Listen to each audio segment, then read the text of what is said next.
Right. All right. Hey, everybody. Good morning. As I watch people log in, I just have a couple of things to go over. First of all, welcome to today's class on decorating Christmas trees. We're really excited to offer this one to you all. It's a new format. We're really going to get to do like a live demonstration of decorating a Christmas tree with Whitney. So this is super exciting. So first of all, welcome to Whitney. Whitney's going to be teaching our class today. And for those of you who are new to the class, just so you know, you are on mute. We can't hear you. So when you have questions, type them into the Q&A box that's on your Zoom menu. Whitney will be taking questions at the end after she completes her demo. So just be aware, if you send a question in the first couple minutes, we'll be holding it until, most likely we'll be holding it until the end. For those of you you know what? I was going to say, for those of you who have attended today, just have some patience with us while we finish, but I think that's about it. So I'm going to go ahead and introduce Whitney. Whitney is our designer out at our Gainesville store. I know a lot of you have probably seen our beautiful Merrifield Christmas displays. She's one of the people who's responsible for putting those together. So I'm really excited to have her today. I've never actually gotten to see a demonstration of how the trees are put together, so I'm personally excited about this one. So big welcome to Whitney. Thank you so much for joining us. I'll go ahead and turn it over to you. Hi, everybody. I'm Whitney. Thanks for the introduction, Sally. This is my very first webinar I've ever done, so please bear with me while I am awkwardly decorating this beautiful 6-foot artificial Christmas tree. I do have my wonderful colleague here, Danny Cap. He's going to be behind the scenes running the camera and any tech. So if something gets a little funky, I might call on him for help. So I'm not talking to myself. I'll be talking to somebody else. So if I get a little weird, that's what it is. So I am going to briefly explain what I'm decorating, but also go over how decorating a artificial Christmas tree can be different than decorating a fresh cut Christmas tree. Um, as you know, with artificials, there's all different qualities. But for the most part, they have rigid branches. There's perfection. There's a taper to it that's evenly spaced out. So, and each branch for the most part is going to be wired. So you can kind of manipulate the tree based on how you like it. Oftentimes we'll fluff the tree out of the box to make it very full and perfect looking. And other times we'll fluff each branch a little on the flat side. It depends on the tree. But what fluffing flatter will do for you is create a little space. So if you wanted to get big ornaments in there or want things to hang properly, the fluff flat might be your option. So the big difference when decorating a live fresh cut Christmas tree is going to be when you get it all set up and it's drinking, give it a few hours at least. Oftentimes they recommend waiting 24 hours before you really start decorating it, just because the branches will fall and they'll lay totally different 24 hours after you first stand it up with a real tree. I personally like to set it up and then put all my lights on that tree and then wait and I'll decorate the rest later. Sometimes I get impatient though, because I just want to decorate it. So, but yeah, that's the big thing. Whether you have a pre-lit artificial tree or a live one, you have to light it unless you don't want a magical tree. Lights make magical trees, really. But so when lighting a tree, it's important to make sure that you don't just string your lights around the outside of the tree, because then you have a dark inside. When lighting your tree, make sure you bring it all the way into the center and back out. And that will allow for a nice, brightly lit tree, but also to make sure that if you have any ornaments in the interior of that tree, they will show themselves. Otherwise, you lose them. And it just doesn't look right. So this is about maybe a 6.5 foot artificial tree. It's called an Erit Tahoe fir.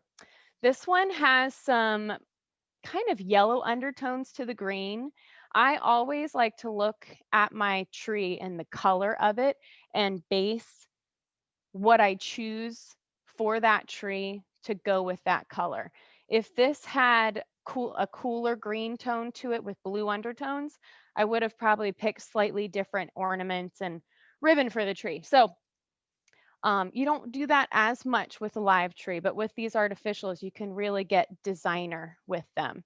So here we go. I am going to kind of walk you through it step by step and kind of go over how we do it at Merrifield. We kind of put the tree together layer by layer. So I have ribbon, I have some large ornament-like things that I'm going to stuff into the tree that aren't necessarily an ornament. I have some stems and picks, all of which I'm going to kind of intricately weave together to make a tree. And that's for the most part how we do it at the store. If you ever walk through the store, you'll notice each tree is decorated pretty much completely differently. So we'll do the ribbon 100 different ways. And that's kind of what's fun about incorporating ribbon in your tree is that you have the option to be extremely creative and to make it very complicated and lavish and beautiful, or to make it very simple and traditional. So I'm going to do kind of a funny little combination of traditional, lavish, while still having a simple woodlandy kind of feel. So, all right, here we go. Let's see. I chose to incorporate a couple stems. I don't know if you can see. This one's a little pick that has kind of yellowy white berries with a little bit of snow. And this one is a variegated holly with a red berry on it. So I wanted to have red, but not too much red to this tree. I really wanted to play off of that yellow undertone green and kind of add things that married it all together. So I'm going to stick my branches in first and get the placement right. And then right after that, I'm going to layer on my ribbon. One thing, well, several things to always have on hand when starting to decorate your tree is to have a good pair of scissors that are nice and sharp and can cut your ribbon. Nothing worse than a dull pair of scissors. I also like to have a lot of these fresh floral wires. I don't know if you can see them, but it's basically a wrapped wire. It's like this sticky tape. And these help me fasten the bows to the tree. If I really need to wire something that's heavy in, I can use that. And you can use those wires on a real tree or an artificial tree. So I'm going to be moving around this tree. So if you see my back, I'm sorry, I apologize, but I got to make sure I'm getting the placement right. So I'm going to start with my short little guys. Get a few of those. Now, this is about a might be a 6.5 foot tree. Most of you may be decorating a 7.5 foot, an 8.5 foot. All of these same rules apply. Just scale it up to this tree that is your size. You might have a really thin, tall tree. You might have a really fat, short tree. All of these things can work. You just have to play with your placement. So I'm going to fluff each one of these out. All right. So now I'm going to decorate this as though it's sitting kind of more in a corner. So think about where your tree is located in your space. If you have it in the middle of a room or where you can see all sides, you want to carry all of these things around the entirety of the tree. If you have it flat against the wall, you want to make sure it looks the same from the three sides. And if you have it tucked into a corner, then you want the main side to show all the pretty things and then kind of have it wrap around. But the back can be not bare, but doesn't have to have nearly as much. Whatever is on the back will shine through in the tree. And if it's completely bare, it might not look very good. So make sure you, regardless of where it is, still have some things around the tree. So let's see. I always kind of like to start up in this region. So then I'll cascade things down. I don't want anything on the same levels. I will just kind of carry them through. And when I put something over here, I want it to be between these two. So, and these branches, I'm really kind of stuffing in there. I want them to show, let's see, I'm gonna move that guy.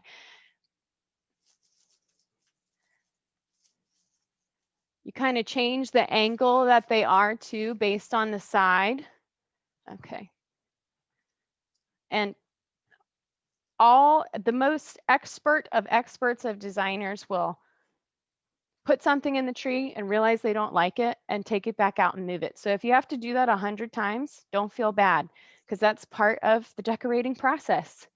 You want to make sure that you like your tree.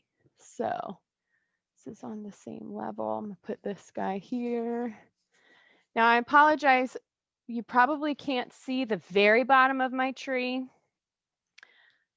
which is kind of important. So at some point when I get enough done, I will have Danny come and change the camera angle so that you guys can see what exactly is going on down there. So I always try to focus most of everything and like just above eyesight and then down to here, but I'm up close. So whenever you're decorating, take a step back out of, and then make sure everything's kind of going how you want it to. So I'm going to add one up here. All right, so I need one over here. And I'll tell you how many of each of these things I use. That will kind of help. That's one of the biggest questions we always have is, how many stems do I need to get this look? And our first question 9 times out of 10 is how tall is your tree? How wide is your tree? So all of those things come into play and help you kind of decide what you need for your tree. It's how many stems, how many yards of ribbon to get that look. And we're really good at guesstimating, let's say that, but we don't always know either. Okay, let's see. All right, put one down here in the center. And then one in the back up here. So when I do my stems, I kind of plan the top of my tree at the same time because that helps create a cohesive look and flow. So sometimes people will save the top of the tree for last. I like to kind of do it as I go as well. So let me take a look. All right, that looks pretty good. Now I am going to, I saved one of these for later just in case I need it. And now I have my variegated holly branches. All of this stuff is artificial. Artificial is best for indoors just because if you were to use real, they will dry out likely.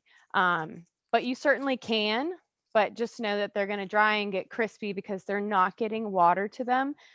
So you could, but it might only last a week or two and look good. So artificial looks good forever. So there you go. It's an investment, but it is something that can really help in the long run, and it's going to stay looking good. All right, so excuse me guys, I'm back up.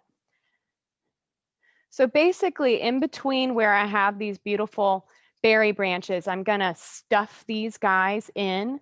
Now they're kind of long stems. If the stem bothers you, you can always cut them down. For me, it doesn't really bother me. It just kind of hides itself among the branches. But These stems just kind of allow for more detail in the tree. It gives it a small pop of color without being too much. Um, and it might be that as I put my ribbon on, I might decide that I will just move a couple of these around. So part of the reason I do the ribbon first is because I want to make sure that my ribbon isn't covering up anything important. So what's the point of putting a beautiful ornament on the tree if you can't see it, right? So if you put your ribbon on top of your beautiful ornament, you can't see it, and what, it's not good. You want to see those beautiful things, those family heirlooms or your favorite ornament that you found at the store and all of that.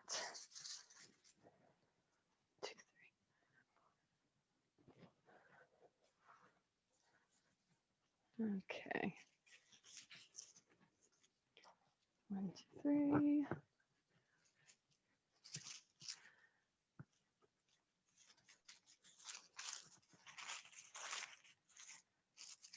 How's it looking, Sally? I'm muted. Sorry. It looks great. Okay. Can you see everything? Oh, yeah, I can see everything. Just we can show the bottom later, the very bottom, but Cool. Sounds good. All righty.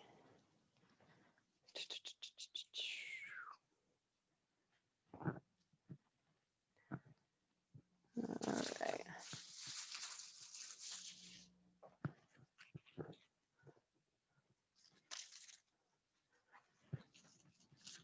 And notice I'm not wiring any of these things into the tree.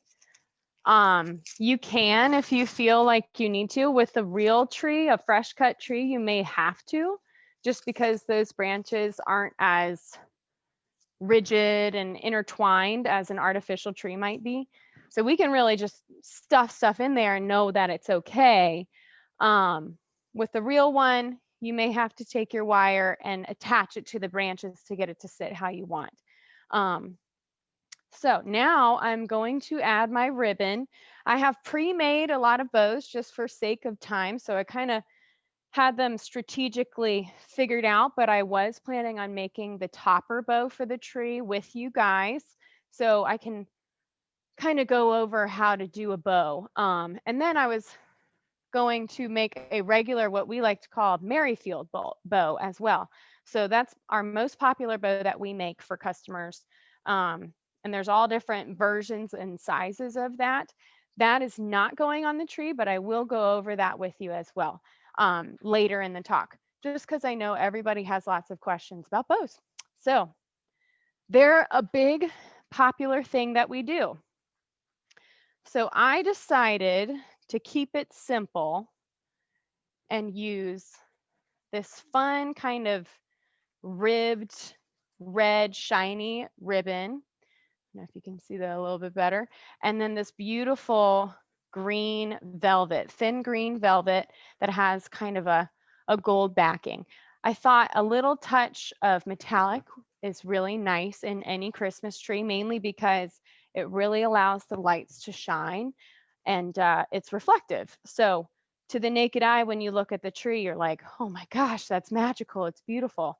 So anything reflective really makes an impact. So with this particular bow, I made some loops, gave myself a short tail.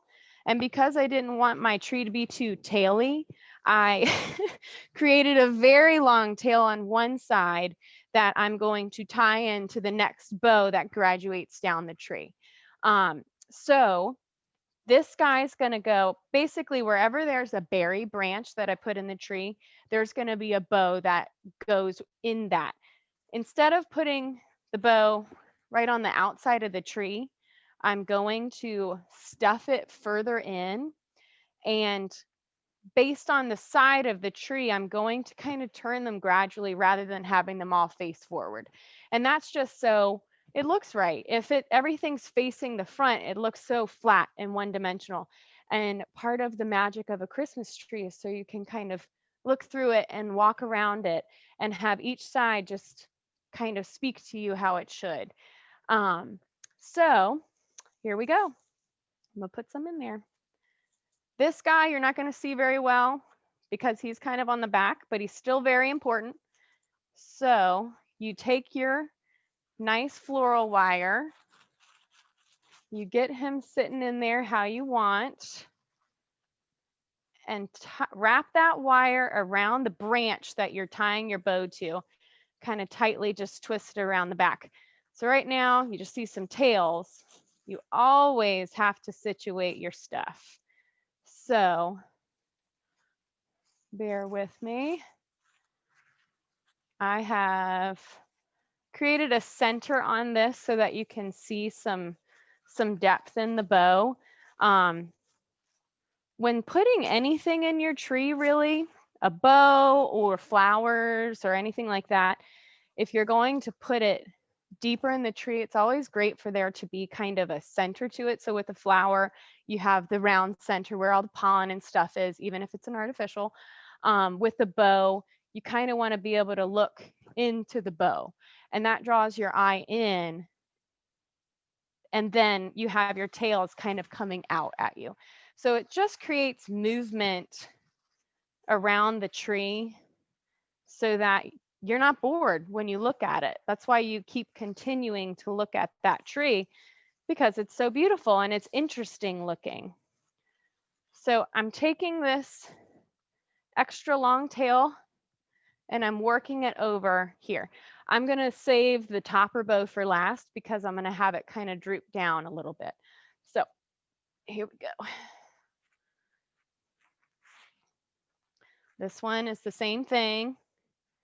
It's got a loop on either side of red and a loop on either side of the green and a red center. So it doesn't look like anything super exciting right now. But when you get it on the tree, it kind of all goes together.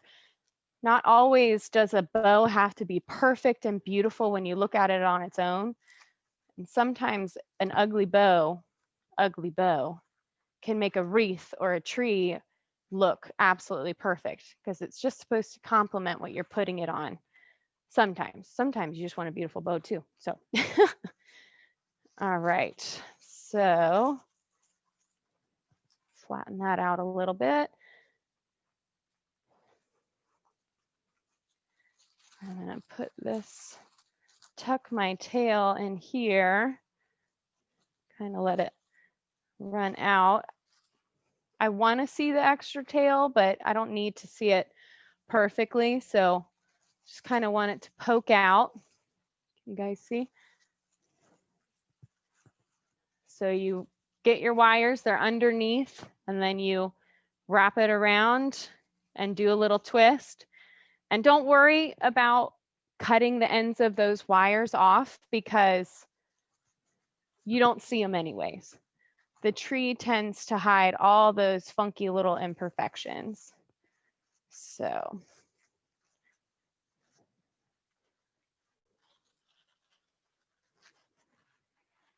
I have to fix that. Here's my extra long tail. So that's going to carry down into this one. So this guy,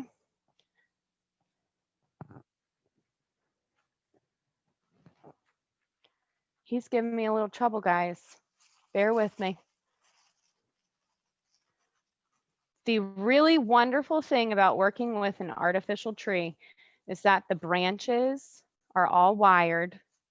And so you can use those wired branches as extra floral wire to help hold things in place. And you just twist them around real quick one time and then there you go. So, okay. All right, we're working. It probably looks a little funny right now, but it's going to come together eventually. Okay. That one. Just going to plan my bows, guys. Make sure I have them in the right spots.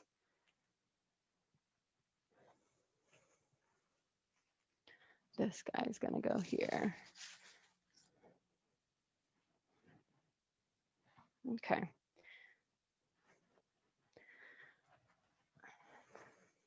in the screen. Hello.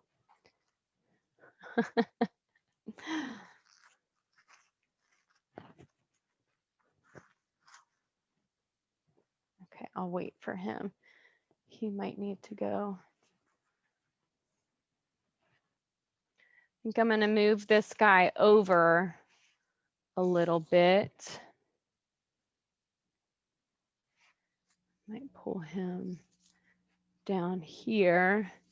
See what I mean? You're making adjustments all the time.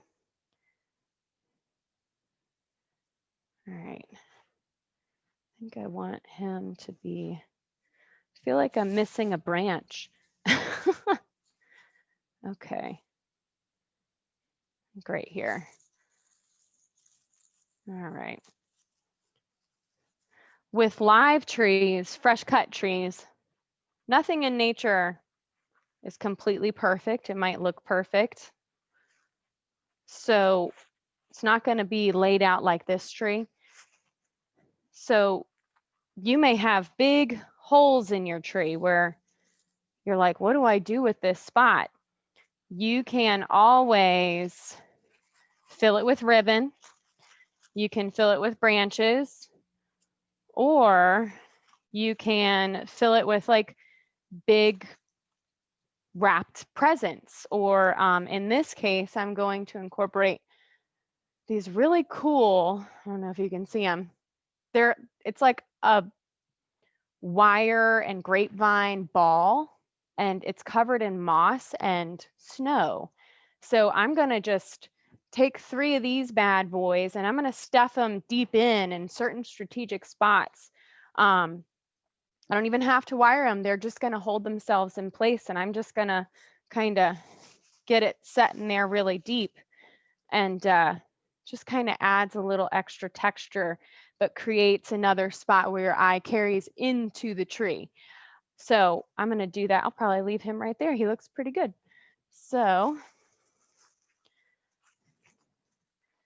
this bow, I gave it just kind of more normal tails. So I'm just kind of going to let those drape versus tying it into anything. But I don't ever want my ribbon to be tight.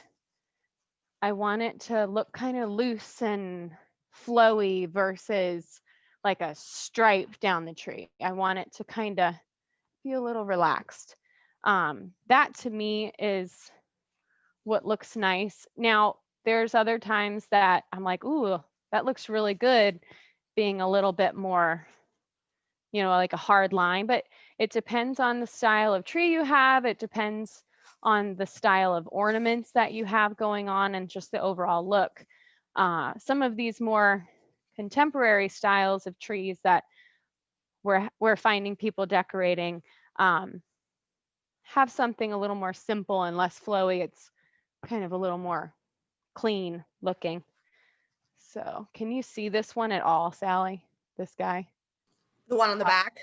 Yeah, not really. No, not really. But I think I'm getting the idea. I'm sure everybody else can submit their comments if they have questions or want to see another angle. Okay, sounds good. Yeah. All right. Let's see. I'm just going to tie these bad boys in real quick, and then I'll make a couple of these bows. I'll just make a smaller, more simple version. All right.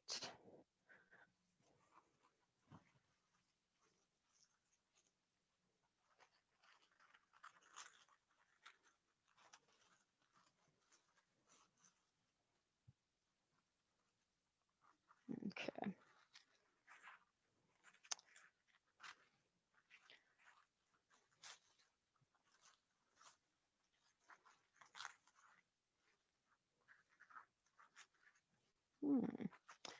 This little spot over here is going to have 3 tails. Very exciting. I also like to, since I'm tying the bow into where I have a stem, I like to kind of pull some of that stem into the center of the bow too.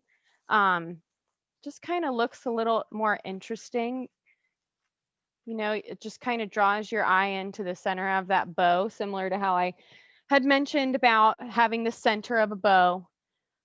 Just always bring that eye in, and then you want to have things bringing it back out. And that's what makes these things so interesting to look at. So this one I just have to tie in. Then I will show you how to make a couple of these bad boys. If you guys have ever been into any of our Christmas shops, you see we always have a bow counter, and we are making bows nonstop. So if there's a bow and you just can't quite figure it out and you really want that specific bow, you can always ask one of us to make you that exact bow. And I can guarantee you someone will be able to make it. So we're the bow experts, if you will. We have some wonderful bow makers here. Okay, so we got that guy. You can barely see him. So right now on the screen, it's this big gaping hole here, right? So I'm going to do a tree topper bow first because it looks like I might only need to add one little baby guy off over here on this side. But I'm going to make kind of a floppy, fun styled tree topper bow for this guy that's just going to be a little bit more free form. So in sticking with the style of bows that I have made so far, I'm going to start with my green thin velvet. This is like the beautiful, gorgeous velvets that we have downstairs that are just so beautiful. All right, so I want to make sure that there's some tail. So I'm going to start with my tail, actually. Not sure the best way. Sally, is this a good angle? Can people see my hands working pretty good? I can see your hands. I think if you could get even a little closer to the camera. But everybody who's watching, if you guys have questions during about specific elements of this, just let us know and we'll try to slow it down. I know Whitney, it's your first time doing this. It's our first time doing this. So we'll just do the best we can. And, if you guys have questions about it after, just let us know. So I would say just get as close to the camera as you can. Okay. Yeah. Thanks, Sally. You're welcome. So I'm going to kind of explain how I make a bow. This is like the loosey-goosey, fun, relaxed bow that I like to make most of all. So this is going to be a layered bow, layered in that I'm working with two different styles of ribbon, and I'm basically going to make one bow and put it on top while I make another bow beyond that. And then once I get it wired with our nice floral wire, I will kind of intermix them a little bit. So I'm starting with my tail, and I'm just going to do fun kind of big loops because that loop will make an impact up here in the tree. So anything too small, you're not going to see too much, but I kind of like to make my loops a little floppy and not all of them exactly the same size. So I've got little bunny ears right there, it looks like. And when you are making a bow, there's one pretty side and one not so pretty side, typically. The goal is to always have the pretty side out. So once you bring that layer of ribbon underneath, you keep this center tight with your thumb, and these fingers are going to constantly be switching and doing a little dance behind your thumb to make sure that the center stays tight. So there it is. And how I need to keep that pretty side out is I have to do a twist. And then I have the pretty side out again. So it's just this funny little dance you're constantly doing. And you can twist, it doesn't matter which direction you twist your ribbon, as long as it gets a nice tight twist underneath your thumb. If you lose your center, if it's not tight enough, you lose the whole bow basically. So you just got to keep on twisting. If your hands aren't used to this, it's tough eventually. You might get a cramp in your thumb muscle. You might have to let it go. But that is why that floral wire is so helpful, because If you need a break, just twist it really quick around there and keep that center tight, and you can put it down and take a break. So I always like to reference my tree to make sure that things are proportioned properly so that it looks good. If I get too big a loops or too small a loops, it's just not going to look right. So right now I have 6 loops all together. I think I'm going to go for a 7th. And I make sure I twist it. And I have that guy. I'm just going to keep him hanging rather than cutting him right away, because I might decide that I want to keep him long or create another tail. So now I'm going to add in this beautiful red. What's wonderful about this is that it kind of has this perfect crinkle to it and twist, which makes it more interesting to look at and work with. And it kind of is naturally relaxed looking versus being kind of tight and floppy like these guys. So we'll see how these loops turn out. So I want to make a tail a little bit longer than the tail I had for my beautiful green velvet. And the wider your ribbon, the harder it is to keep a tight center. Like, I just have to give my right hand a break. So I switched hands real quick. So in an effort to keep that center tight, I will sometimes squinch my little ribbon together. So I made a bow with ribbon about 7 or 8 inches wide yesterday. And in order to make the center nice and tight, I kind of squinched it accordion style to make a tight center. So if that is something that you find that helps you create your bow better, definitely do it. So I always do a squinch and then I do my twist. This ribbon is awesome because both sides are pretty. So if you don't happen to, if you forget to flip it once or twice, it's not a big deal. But always best to make sure you do your little twist. See what I mean? One of these days, we're going to do an up close and personal bow making thing. We'll see how that goes. That way you guys can see. If you ever want to know how to make a bow, come into the store. I'm always happy to show people too. So. Whitney, can you tell us about how many yards you're using on these bows? Great question. As you can tell, I'm not measuring. So as a guesstimate, let's see. Well, for instance, these guys that I made beforehand, each one of these is probably, the ones with the long tails are probably 2.5 yards. Some of the smaller ones might be just a yard of each.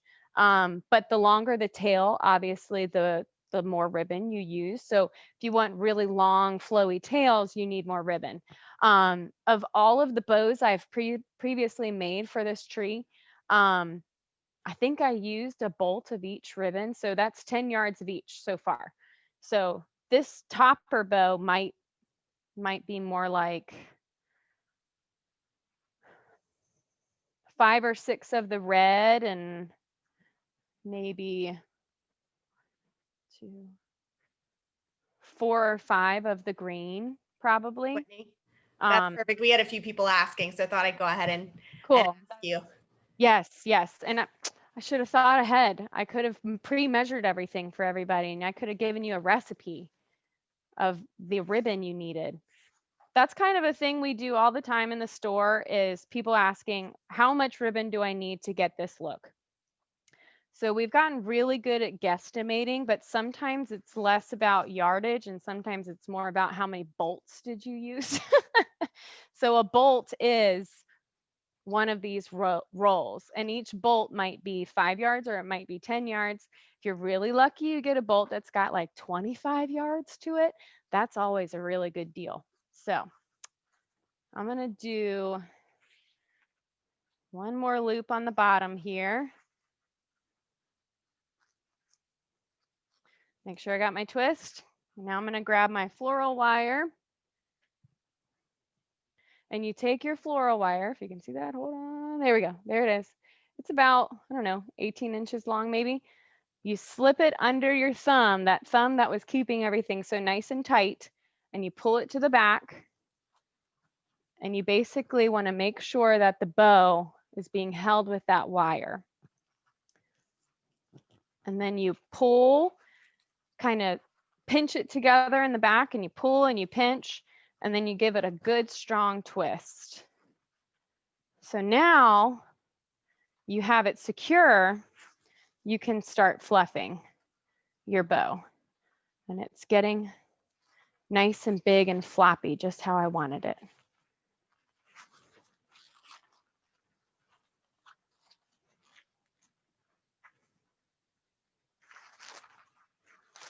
And sometimes, like right now, I have 2 tails of each ribbon. I might want to add a short little tail that sticks straight up, or add additional tails just to work it throughout the tree. You can do whatever you want, whatever you need it to be. Basically, if you wanted to add more tails, you would just take more ribbon and build it to the back. So when making these bows, you start, here's the front of the bow towards you, the back of the bow is towards the ground. So you build from you down to the ground. So there are some people that build their bow from ground up towards you. I've never been able to do that. To me, that's harder because you're constantly having to lift your thumb up and you lose that center. And that can make it tough because otherwise you might lose your bow altogether. All right, guys, we're going to attempt to put this bad boy on the tree. Okay, here we go.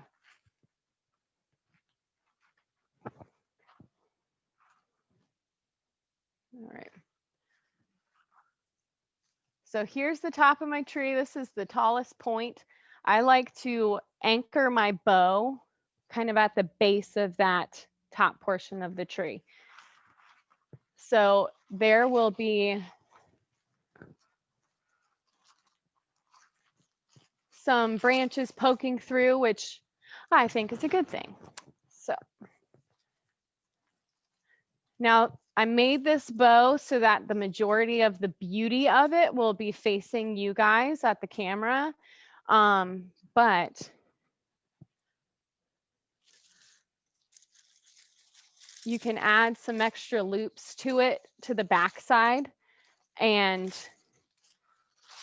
make so your bow is like fully rounded so that it looks beautiful from all sides.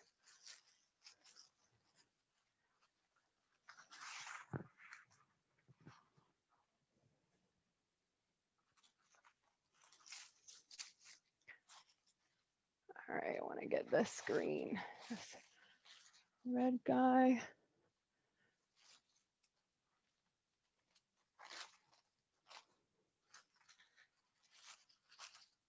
How's it looking, Sally? It looks really good. Okay, nice and floppy, right? Yeah, it looks Okay. great. Good. I love it. I'm taking notes for my own tree. Are you? Okay. I told you I'd teach you. All right, so I'm going to get my nice scissors. All of the other tails I had done, I cut just at a simple angle rather than like an angle versus the V that a lot of people like. I really like both, but in an effort just to keep this nice and clean looking, just do that. And this one's already been cut like that. I'm going to step back real quick, guys.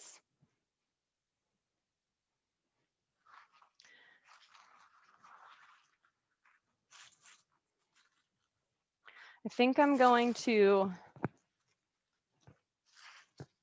just want to see how this looks. I'm going to kind of end this tail around where I have this holly poking out. I don't want it to go too far. I kind of want to create a little break in my ribbon here and there, just because sometimes it always just looks like ribbon. So kind of weave my tails in. I'm just going to like drape it inside of there. So it's poking out, but it's not like, oh my gosh, there's a tail, you know, just kind of want it to work its way around. So make sure. All right. So yes, so right now, if you were to look at this tree topper bow from the side of the tree where I am right now, there's nothing in the back. So if you had a space where you were going to see it more from, you know, all sides, you would want to make another probably smaller version of this bow and just do the same exact thing you did with this one, just on the back side, and kind of weave them together like you have two bows. I know I'm out of the screen. Two bows like that. And then you have a big, beautiful puffy topper bow. So I have a couple stems mixed in with the top. I really like to create some height, but you guys can't see that very easily right now. And I ran out of stems a little bit. But just for that sake, I'm going to add this last branch to the very, very tip top of the tree. We can always move the camera later so you can see it a little better. But it just helps kind of give that a little bit more height. Also, I'm a big fan of a star on top of the Christmas tree. I'm a big fan of angels. You can mix your toppers together and have a big, beautiful bow and a star on top, or a big, beautiful bow and branches and an angel. You can add as much to the top as you really want, but you want to make sure it's still proportioned to the rest of the tree. So you don't want like a tiny little skinny tree and everything to be nice and tight, and then this bow that like completely outweighs the rest of the tree. So this guy's kind of feeling pretty big and floppy right now. But okay, so next what I'm going to do is add this beautiful garland. So I wanted to create some more light in the tree. This is like, it's artificial. It's really plastic, but it looks kind of like ferns, but it has this beautiful kind of glitter to it. So it creates this brightness in the tree. I'm not going to drape it on the outside. I'm going to kind of stuff it throughout the tree. So I'm going to weave it underneath my tail here. Gonna bring it around to the back, kind of towards the top of the tree, and stuff it in. So these beautiful garlands you see in the stores, you don't have to always have them sitting on a table. You can definitely put them in your trees and work them in. And if you have like a tree and a mantle, if you use a garland in your tree, you can mix it in on your mantle top too and create a whole theme for your room. So I am doing the whole drape down thing similar to what I did with this ribbon here. So I want it to all kind of go. So this is another layer to the tree, a stripe, if you will. So, okay, just adds a little bit of light. I do need to make one more little baby bow for you guys to go over here as well. So I'll do that in a minute.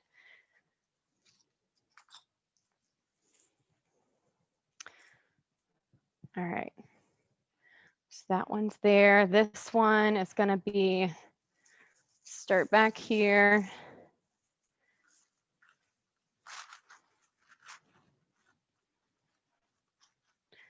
So you want to wrap around, but graduate down as you go. So I have my beautiful moss ball tucked in here. So I'm going to kind of tuck this under him.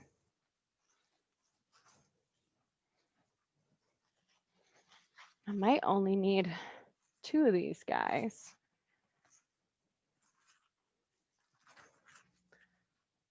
I grabbed 3 of these, but I may only need 2. I'm going to change this angle just a little bit.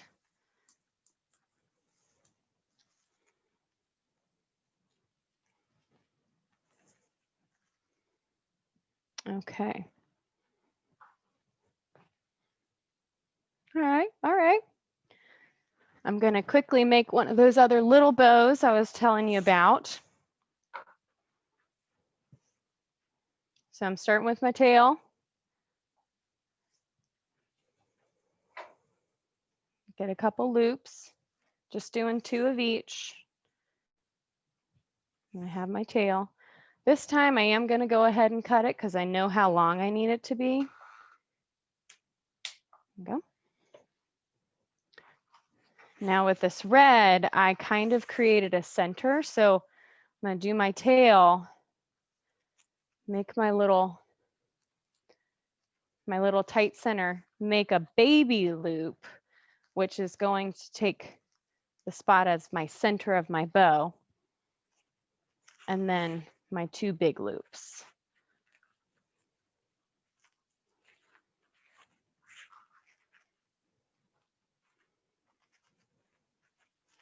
Most of the wire we get in, most of the ribbon we get in is usually wired. So that becomes very helpful when making a bow because you can manipulate it a little bit better, make it puffy or make it flat or make it however you need it to be. So, all right, got that guy.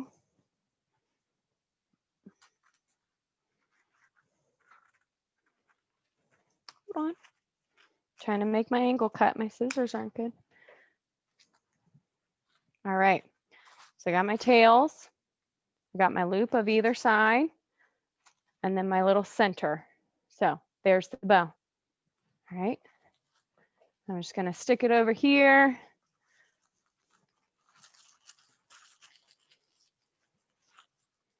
Sally, are there any questions? We have quite a few questions. So Okay. about all sorts of things. So I don't know if you want to start taking some now or if you want to finish up, you just tell me whenever you're ready.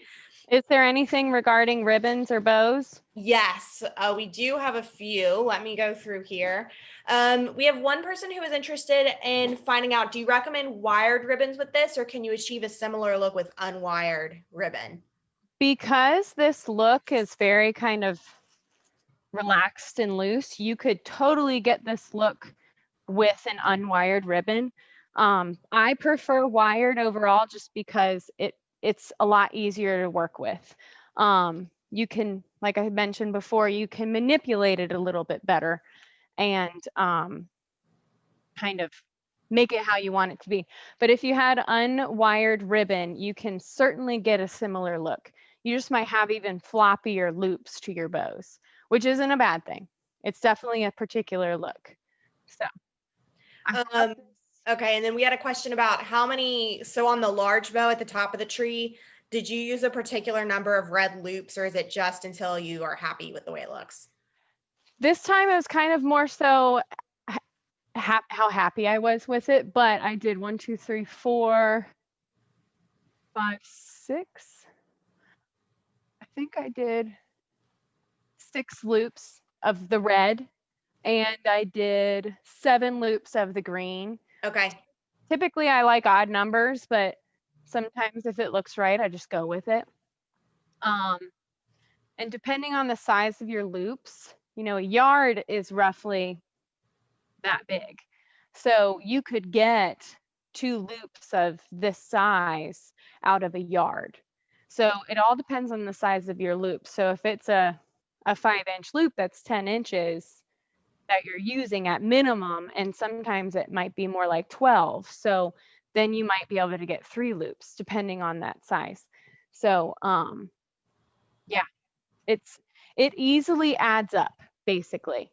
If you're only doing wrapping around a tree and no loops, no bows or anything, and let's say you have an average width 9-foot tree, you will likely be able to get away with using a full bolt, like a 10-yard bolt of ribbon. It depends on how thick your ribbon is too. If you have a 4-inch wide ribbon, it's going to cover more space on your tree.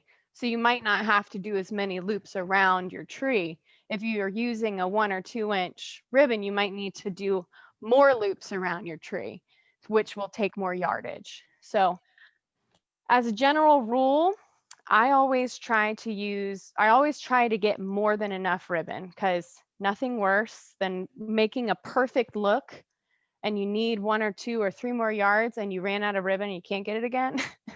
I just try to plan ahead as best as I can, but get a little extra.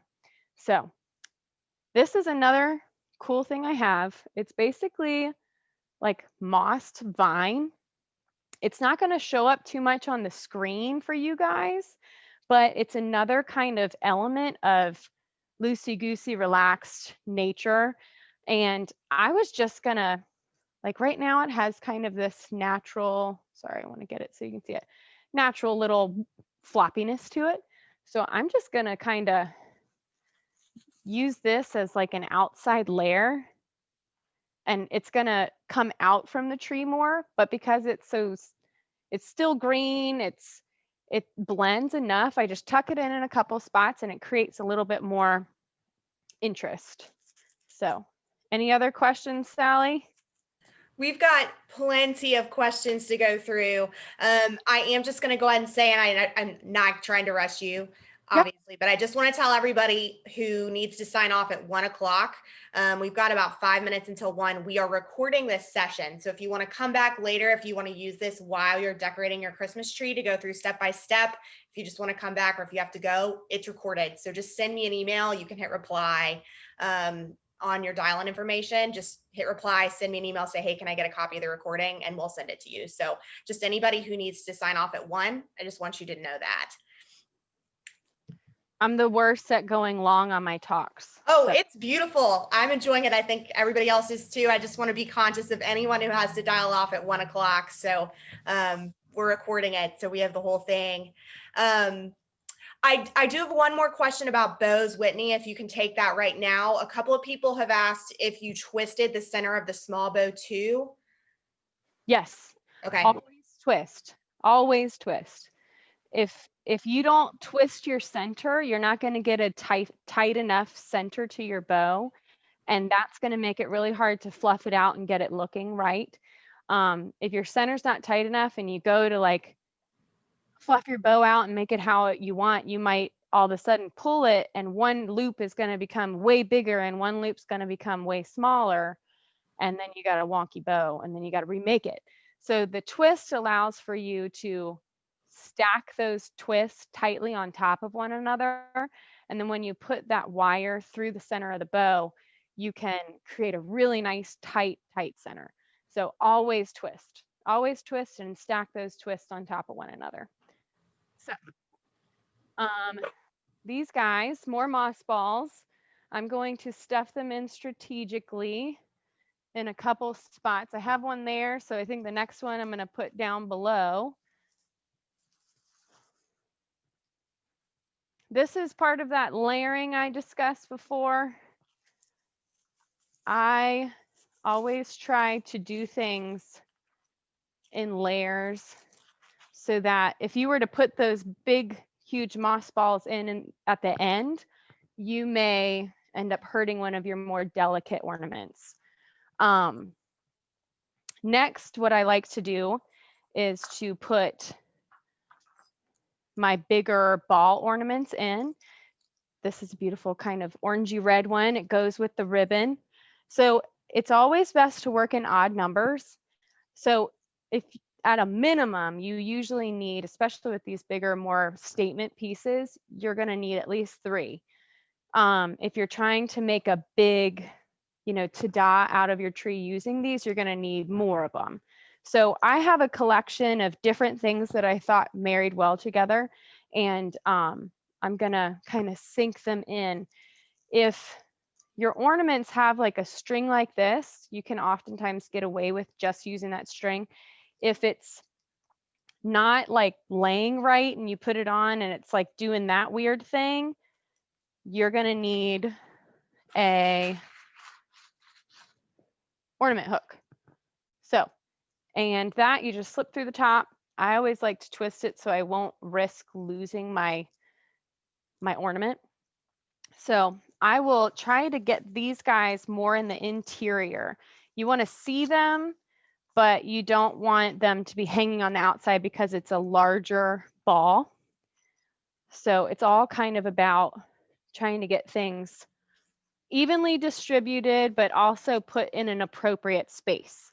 Like for instance, more of the smaller ornaments are going to look better on the ends of the trees, and the larger ornaments are going to look better sunk in a little bit. So let's see. And I have more red ornaments. So if these aren't like perfectly placed, once you get more on there, it will make more sense. These guys are pretty heavy. So when decorating your tree, if you have a live tree especially, a heavy ornament will weigh down a branch. So I will usually put these in first, strategically placed so that they will hang down the branch and sometimes cover up a hole or something. You can kind of work your tree a little bit. So, well, I'm just going to keep putting ornaments on the tree. So Sally, if you'd like to ask some more questions, I might be able to answer them. Definitely. Yeah. Let me start going through some of these from the top. For anybody, I'm going to repeat this before I start. If we're not able to get to your question today for any reason, or if you have a question you think of later, feel free to email me. You can always call the store. But if you email me, I'll put you in touch with someone from our design team or in touch with Whitney, since obviously I don't know how to decorate a tree myself. I will not be helping you. I'll send you to someone who actually knows, but I can filter you through and send you to the right person who can help you. So please feel free. Just know if we don't answer your question today, we're happy to help you. All right, Whitney. So back to the some of the floral wire you were using earlier. A couple people want to know what gauge of floral wire you recommend. There's one I don't recommend, but it definitely serves its purpose. I'm forgetting what the actual gauge is, but I call it spaghetti because it's so thin. It doesn't have a lot of structure. It's really useful with certain things, but I find that I think it's either a 20 or an 18 are my favorites. They're a little bit more rigid. They hold on themselves really well. I'm not the best at gauging at the gauges, but like if you take that, you can easily bend it. That's probably my favorite one. The next thickness up, you can do that, but you got to put a little more effort into it. Those are best for if you have like a huge tree topper bow or something really heavy. I think the one I use the most is the 20. I think that's probably my favorite. So, and basically when choosing ornaments for your tree, you are going to, I mentioned you want odd numbers, that helps the best. But think about like, oh, this is a sinker, this is a drooper. You want a mixture of all of those things. A tree always looks better if you have at least a cohesive color palette. So right now I have various reds and greens and whites and some metallics in there, but I'm going to add a couple little extra pops of color with other ornaments just so it looks a little bit more fun and interesting to look at. But once the overall look looks how you want it, then you can start adding the odds and ends in and kind of make it a little bit more fun. So all right, Miss Sally, I'm ready. Next question. Sorry, I just muted myself again. Okay, so we have someone who wants to know for the size of the ornaments, do the small size go on top and large on the bottom, or are you going to mix them up? I'm going to mix it up a little bit, but for the most part, you do want to, like this is midway up. I still have those larger ball ornaments stuck up here. I probably won't get the biggest ones up in this portion just because it might not look right. But if you can sink them in deep, if your tree allows you to sink them in, feel free to do it. Anytime that there's variation in color and size, it's more interesting looking. And if you can get the bigger things sunk further in, it draws that eye into the tree. Also picking things that are reflective or catch the light. Like this one has like a metallic mercury glass type thing going on. It might look a little different on the screen, but it really like adds a little pop. So it also depends on how well lit your tree is. If you're lighting your own tree, the more lights you add, the brighter everything's going to be. If you have a really dark tree, then you're going to have some trouble, and you're going to need to add more reflective things just so that you can see them better. So now this was the little pop of color I was going to add. It's kind of like an aqua green. It's really fun, but it goes still because it's got those kind of yellow undertones. So this one's a really pretty one. So sometimes I will let the pretty ones hang more rather than stuffing them in. So look at each ornament individually and kind of decide how much you want to see it, because as long as it's all kind of going, then you can make your own choices based on how much you want to enjoy certain ornaments. Some are just filler ornaments and some are statement ornaments. So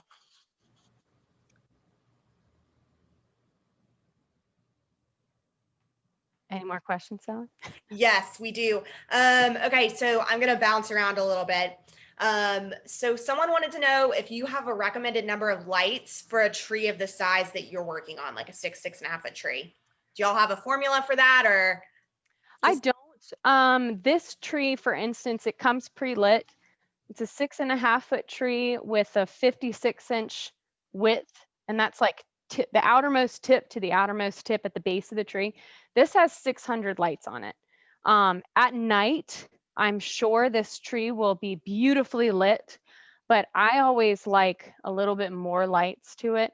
So if this were my tree at home, I might string some matching lights down the very center of the tree, like right at that center where it's like the trunk, and that just creates a lot more effect to it. I probably at home I have maybe a 7.5 foot tree that I decorate, a fresh cut one. Probably put 8 or 9 strands of lights on it, so I probably put 8 or 900 plus lights on my tree, maybe more. Each year I seem to be getting more boxes of lights. I don't know what happens. I need more. So I think I like a heavier lit tree myself. I don't think you can go wrong with more lights. Let's say that. Whatever you like, it's your preference.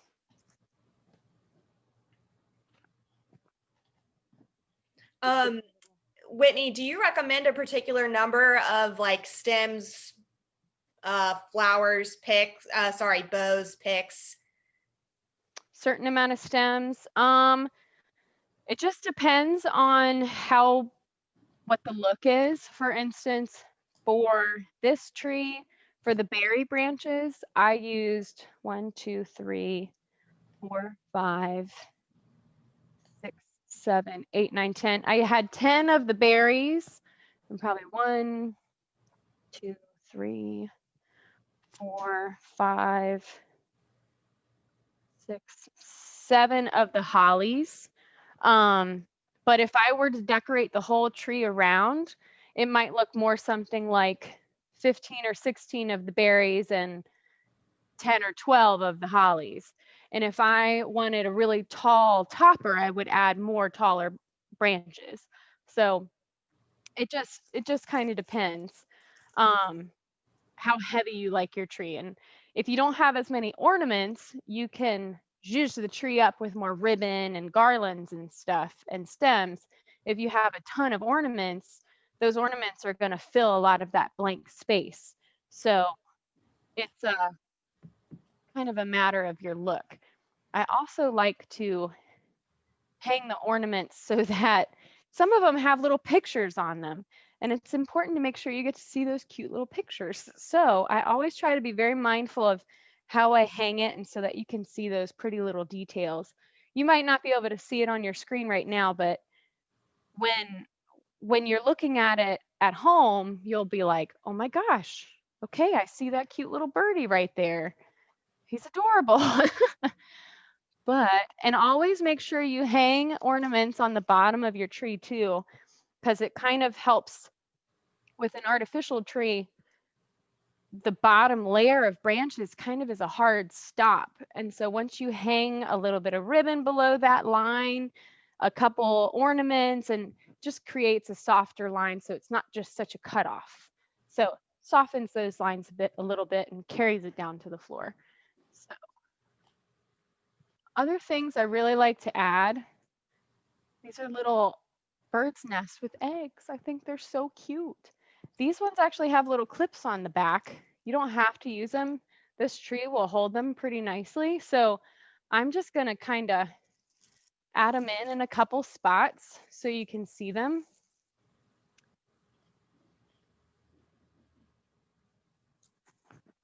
That's too much. So same thing when you're dispersing anything of the same, you want them to be evenly distributed. So I kind of put him front and center. So that means this next guy I need to carry down. I actually have him right next to my moss ball.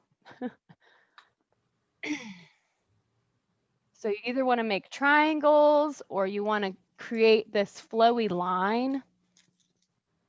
And I actually got a cute little birdie to sit down on top of one of the nests. He's a little big for the nest, but that's okay. So I think I'm going to open up my holly a little bit and I'm just going to tuck him in there. So he's sitting near his nest. He's by his house. Okay.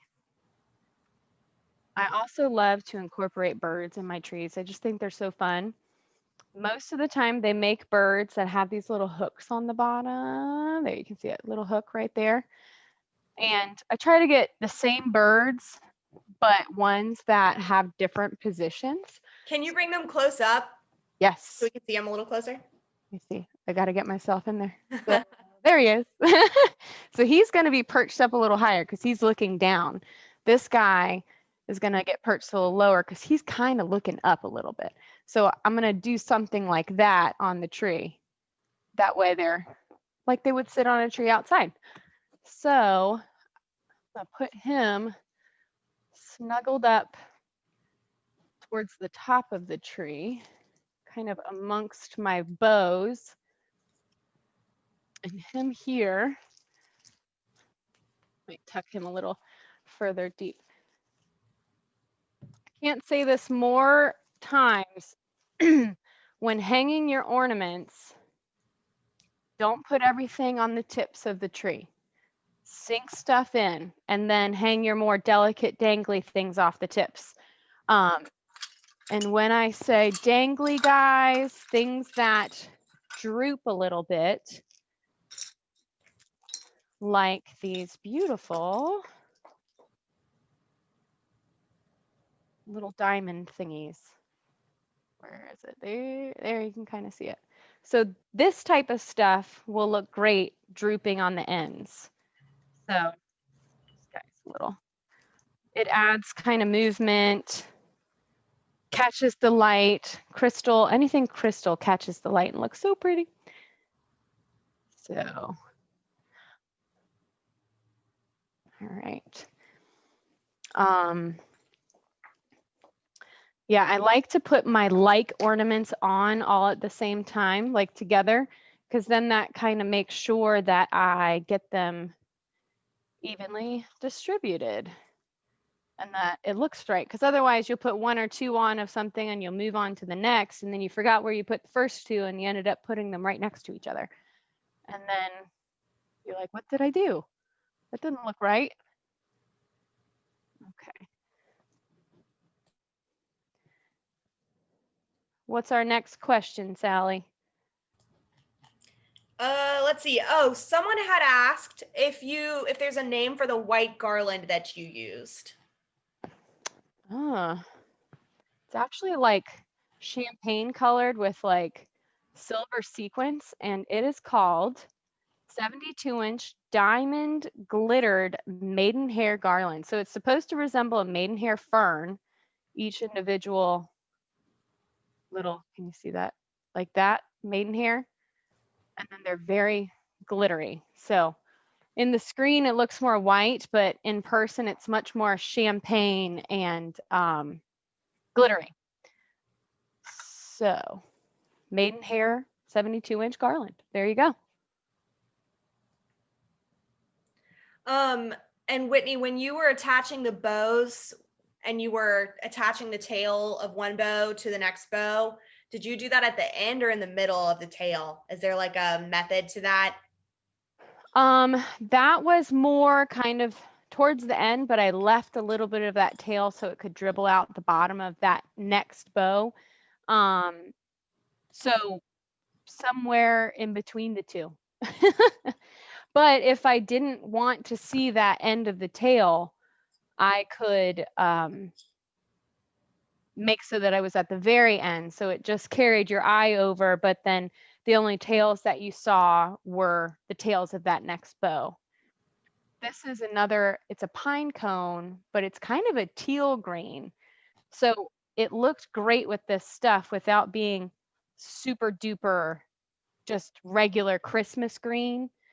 So it adds another kind of layer of color that makes it a little more complicated looking in a good way versus just having some of all of the same colors going on. Just makes it more interesting. So it takes time to decorate Christmas tree, guys, Christmas trees. So if you are like, why is this taking so long? It just takes time. It takes time to make it look how you want it to, especially if you have a lot of stuff you want to use. And it's a lot of trial and error too. Whitney, here's a question from someone, and I think this applies to artificial trees. If I'm incorrect, you can let me know. Anne is the woman who's asking this, but when you're done, what direction should the last row of the bottom branches of the tree be bent? Like, do they need to be straight out or bent down? Is there like an ideal look for a tree for the bottom branches? For an artificial tree? Well, I think it's for an artificial, but I might not be correct about that. Okay. Just trying to, I guess if you're working with an artificial tree, I would just take those bottom branches and fluff them how you would any other branch. But if you want a softer line, how I said, if you did it flat, it would just be flat. If you fluffed it so some went down and some went up, that would kind of create a softer line at the bottom of the tree. But then you can add your ornaments or ribbon and have that come below that line, and that helps to make it a little more soft. So yeah, that's perfect. Thank you. And the question was for artificial trees. So got it. Perfect. All right. How's it looking? Can you see everything pretty good? I can. It looks fantastic. Great. Thanks. I'm adding some more like natural textured, like twiny type stuff just to kind of give it a more natural feel. I'm a big kind of mix it up kind of a person. I really like to have things feel interesting and blur the lines between just woodsy or just traditional or something a little more elegant. I really like to mix them up. So that's just my style though. So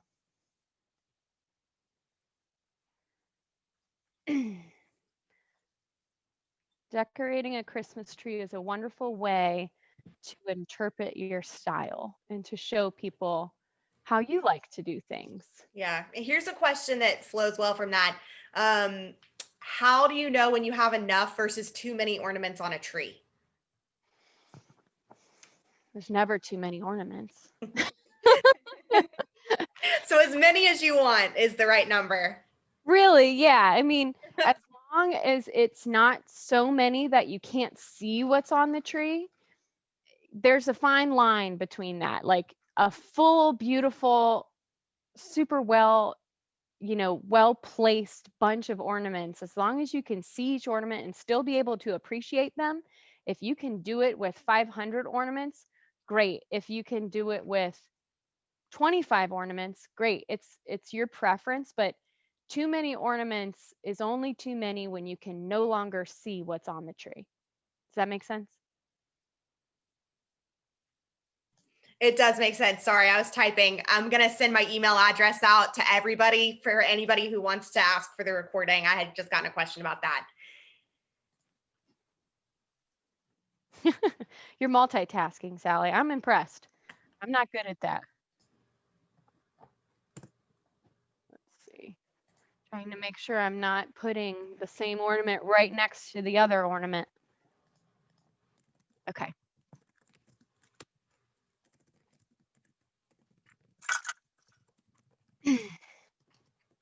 Here are some smaller red ball ornaments.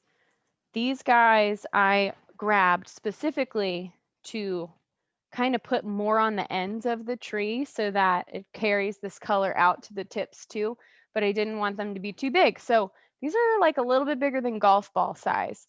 That's a great tip of the tree ornament size for a ball ornament at least.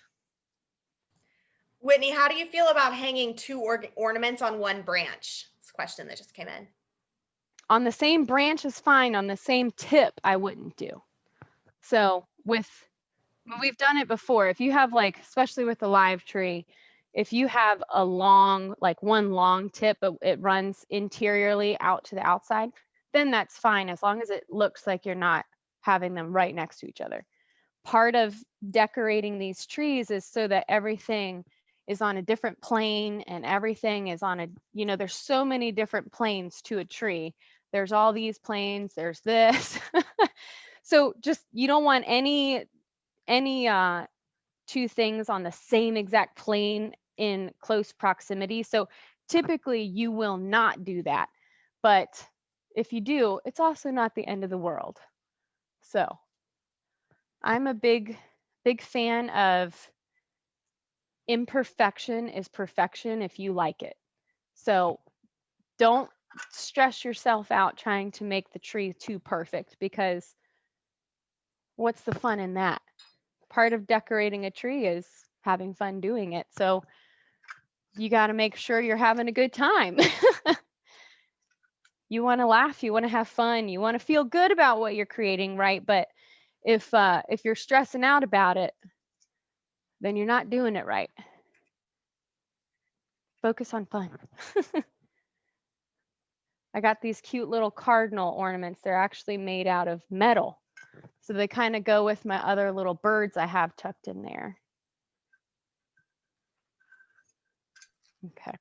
Whitney, what are your thoughts about grouping or wiring ornaments together first and then placing them on the tree branch? I think that could be a really cool look. Especially if you can do it wired with the floral wire, or you can do it using the ornament hooks. And if you say you have a Christmas tree that's got some really big holes in it and you need to fill the space, but you don't have big ornaments, you can create that look by creating clusters. So for instance, I gathered all these boxed ornament balls. So I was going to put them all evenly dispersed. But if you had to, you could group them in threes like this and safely hang it interiorly to fill a big space. So this will add texture while not having it too busy. But I wouldn't need to do this on this tree because the tree is so full. But if you had one that had like just big gaping holes, this is a great method for filling that up. So yes. So I feel good about it. I have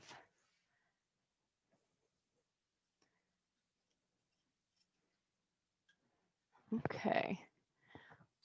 Here's a kind of a prime example of what you just mentioned. This is a pre-done. It's little glass, blown glass mushrooms. So they're in a little group. So I'll probably hang these on a tip somewhere and just let them droop down. And so you can see them. So I grabbed 3 of those, but something like this creates kind of an impact. So if you like that, you can always do multiples of that. But these are smaller than those ball ornaments. So let's see. And sometimes you want to tuck ornaments slightly behind your ribbon tails so you can still see them, but so the ribbon is still on most of the outside.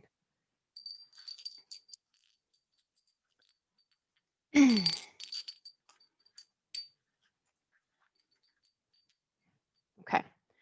We're getting close to the end, guys, of all my ornaments anyways. I have a lot more ball ornaments, but I feel like our tree is filling up pretty nicely. I know that with my tree at home, I have so many onesie ornaments because that's just kind of how you gain ornaments, whether they're gifted to you or you just find this one ornament that you love so much. I usually save my onesie ornaments to put on last. And I want to make sure I put them, especially if they're special to me, put them in places that I really can see them well because I want to enjoy them. So most of this stuff I have multiples of because that creates the look. But you want to add the special to you ornaments too. So this is a cute little red truck, for instance, with the Christmas tree in the back and all that kind of cute stuff. I just love that. So I'm going to try and find a really good spot where he can hang nicely and I can see him pretty good. So I'm going to put him there. So anything like that, I always save for last. And then I have these little snowflake guys too.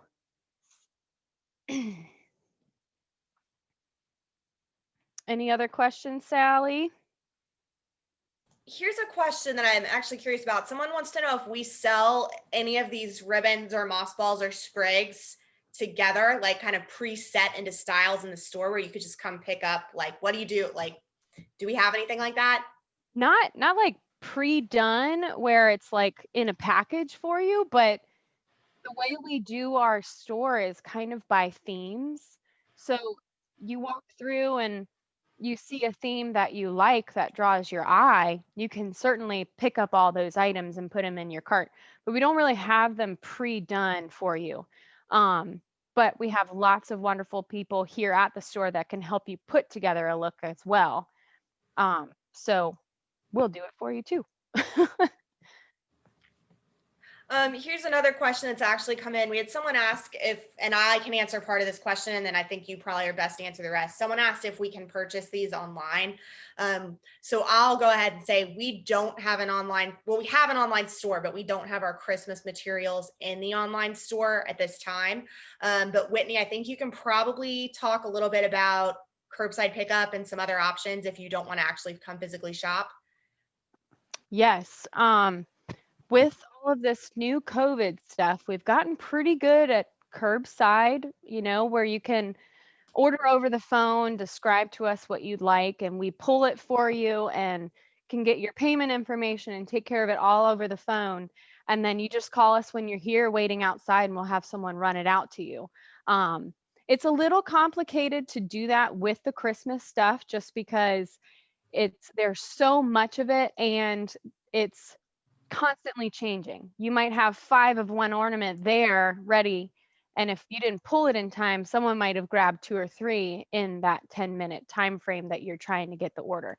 So it is a little hard, but we can certainly try our best if that's the method that you feel most comfortable using. If you can describe to us what you want or send us a picture, we can see if we can find it and pull it for you too. Thanks, So, Whitney. mhm.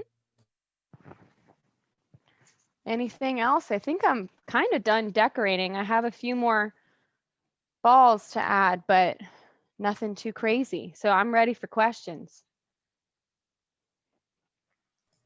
Perfect. Okay, so we have a question about lights. Is it okay to add all different types of lights, or do you generally recommend sticking with one color? It depends on the look you're going for. I'm a big white light fan. I think they're just classic and beautiful. But colored lights are great too, especially if you're doing a more kid-friendly tree. This tree is actually great because I think, hold on, let me make sure. I think it changes colors. Off, it does little fade.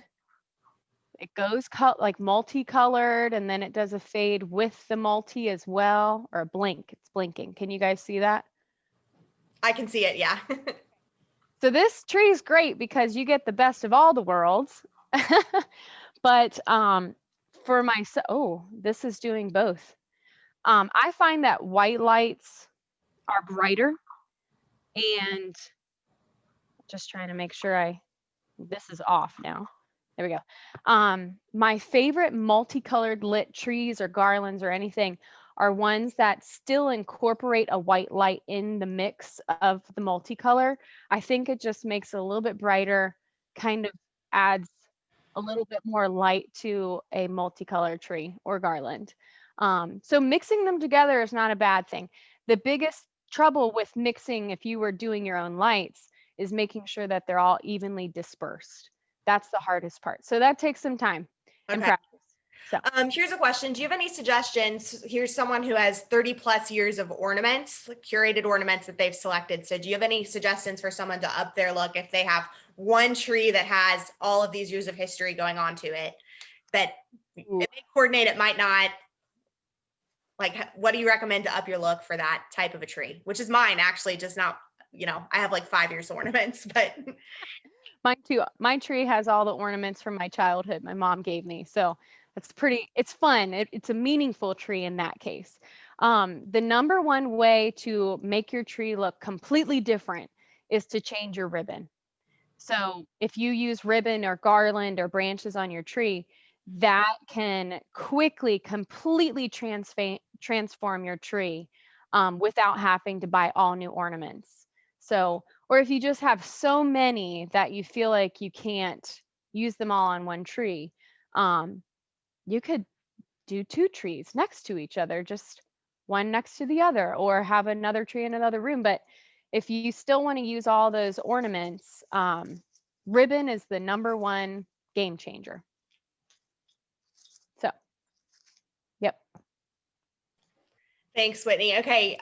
Next question is from someone. Do all of our stores carry the same stock, or does it vary store to store? So if someone sees something on this tree and they want it, like, what's the best way to?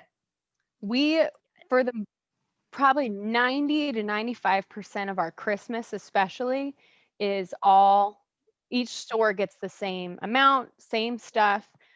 There's always a few exceptions here and there where one store wants it and the other one doesn't. So there's a chance that the other store might not have it. But for the most part, especially at Christmas time, we try to keep so every store has about the same stuff. There's some variation, but we try to make it easy for everybody. We source from the other stores all the time where customer has 5 at one store, they need 5 more. We'll grab it from the other store and give it to them. So something we do all the time. Thanks, Whitney. Let's see. All right, we have a few more questions. Just for everybody who's still on the call, we're getting a lot of requests for bow instructions in particular. So I know Whitney mentioned this.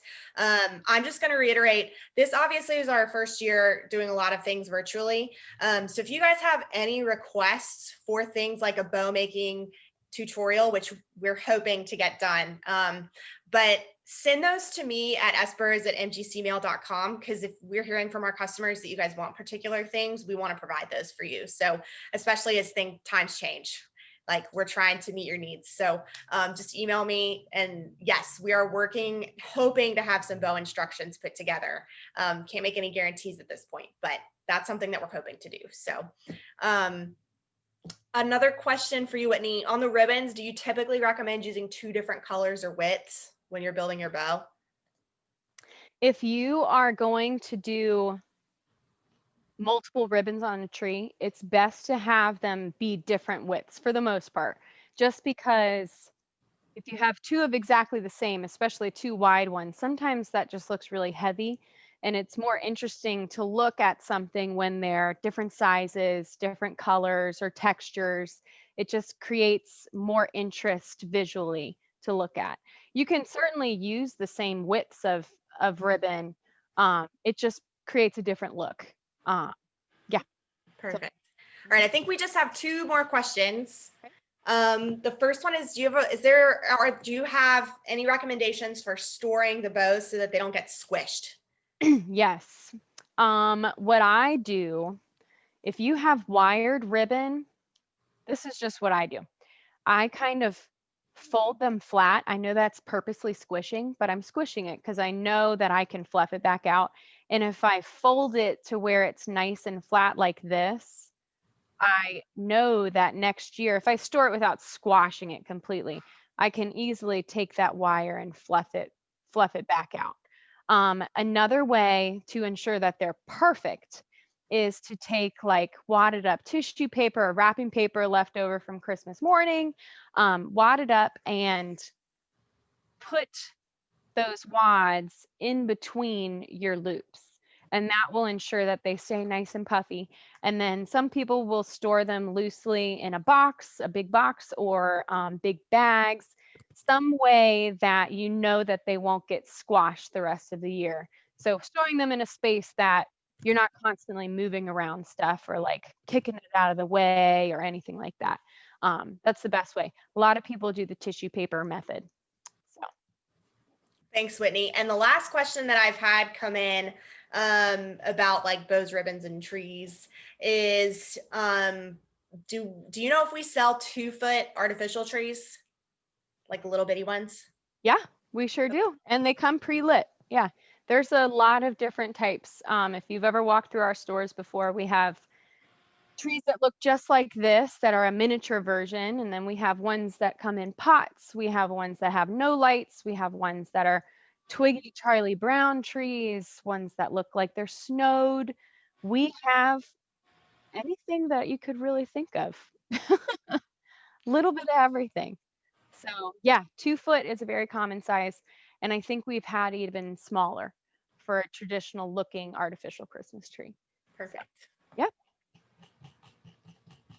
All right. Well, that's about all the questions that have come in. I know there are some specific questions on bows, but I think we will just remind everybody we're going to try and get some bow tutorials out there for you so you can really see how they're made. Whitney, is there anything else that you want to go over, or? Not It looks fabulous. It looks amazing. Thank you. Love it. Yeah, I mean, I can. One more question. Sorry. Do we sell flocked real trees? Flocked real trees? Yeah. Do not. Okay. We do not. It is something we used to offer, but we no longer do. Okay. Unfortunately. Yep. All right. Sorry. That was the last question that came in. Yeah. So I will tell you this, it is weird decorating a tree from the side because I was very worried about covering it up all the time. So hopefully it looks good on your end, but when you're at home, it's a lot easier because you can get up in there and do what you got to do. So decorating in front of a camera is a little interesting for me, guys, but it was fun. Well, I love watching it. So I just want to say, for those of you who are still on the call, thank you. We will be sending out a survey this afternoon. In particular, we're trying to find out what types of classes you guys are interested in for the holidays.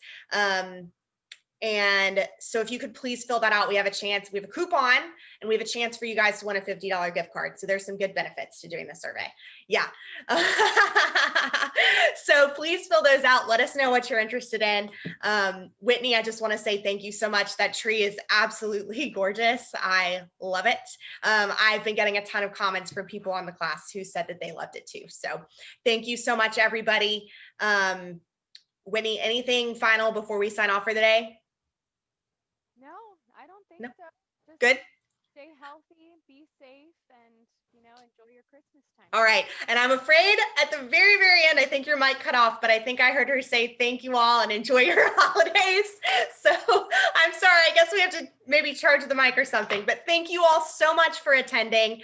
We really appreciate you all joining us. Have a happy holidays, and please check out our other online classes. Thank you all so much. Have a good day. This concludes our webinar.